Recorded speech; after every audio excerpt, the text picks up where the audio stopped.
बिस्मिल्लाहिर्रहमानिर्रहीम। अस्सलाम वालेकुम नाज़रीन। अंदरून सिंध का इलाका है डिस्ट्रिक्ट जैकबाबाद, जहाँ पर एजुकेशन वर्क्स डिपार्टमेंट के डीओ खान मोहम्मद जमाली ने मुबैना तौर पर करोड़ों की करप्शन करते हुए अंदरून सिंध के स्कूलों की हालत ही तबाह कर दी है।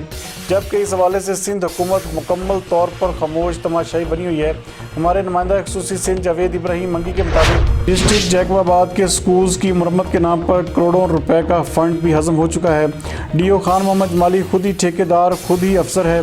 सिंध गवर्नमेंट की जानिब से एजुकेशन वर्क्स जैकबाबाद में तरक्याती कामों के दावे सिर्फ दावे ही नज़र आ रहे हैं। डिस्ट्रिक्ट जैकबाबाद में एजुकेशन स्कूल्स की तामीरात के हवाले से करोड़ों रुपए का सालाना फंड हड़प किया जाता है। खान मोहम्मद जमाली का कहना है कि मैं MNA मोहम्मद मियां सुमरो और MPA असलम अबड़ो का ख़ास आदमी हूँ।